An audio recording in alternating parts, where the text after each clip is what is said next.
In 2023, one of the most historic football clubs in England was one delayed tax payment away from collapse. In Spain, a giant that once dominated Europe had to sell its own future just to register players. And across France and England, clubs that used to fill stadiums are now surviving month to month, one bad season away from extinction. So the question is simple: how did football, a sport worth billions, create clubs that are going broke? Modern football looks rich on the surface. Record-breaking TV deals, billion-dollar sponsorships, empty stadium seats still getting paid for. But underneath that glamour, a financial trap has formed. Clubs are spending money they don't actually have.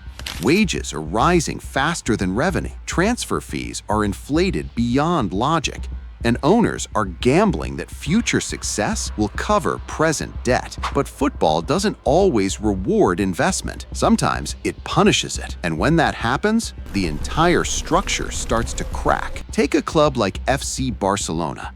At its peak, it was financially untouchable, but years of overspending on wages and transfers combined with falling revenue during global disruptions forced the club into emergency financial restructuring. Players had to take pay cuts, new signings had to be delayed, even broadcasting rights were partially sold off just to stay afloat. Then in England, clubs like Everton FC followed a similar path. Heavy spending on transfers, stadium projects, and wage bills pushed them into financial investigations and points deductions threats. What looked like ambition slowly turned into survival mode. Meanwhile, in France, Olympique Lyonnais struggled with debt tied to performance expectations and ownership decisions that didn't match football reality. And even historic English clubs like Reading FC show what happens when financial mismanagement meets sporting failure: delayed wages, relegation battles, and near insolvency. The pattern is always the same: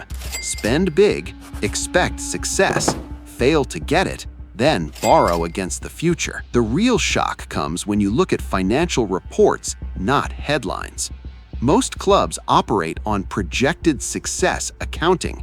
This means they include future Champions League qualification, future player sales, and future sponsorship growth in today's budget. On paper, everything looks stable. In reality, it only works if results go perfectly. Internal audits across European clubs have repeatedly shown the same warning: wage bills exceeding 70 to 90% of total revenue in some cases. That leaves almost nothing for downturns, injuries, or missed qualification. Even transfer deals are structured in a way that hides risk: installments spread over years, bonuses tied to impossible achievements, and resale expectations that rarely materialize. Football didn't just become expensive, it became financially fictional. When the system breaks, the effects are immediate. Players go unpaid or delayed. Managers get fired not for performance, but for financial pressure. Clubs are forced into transfer bans or points deductions. Stadium projects stop mid-construction. Fans feel it first. Tickets rise, but quality drops. Then comes relegation. And once a club drops out of top leagues, revenue collapses instantly. This is how mid-table instability turns into existential crisis. And once trust is gone, sponsors leave faster than fans can return. The uncomfortable truth is this: football clubs are not failing because they are small.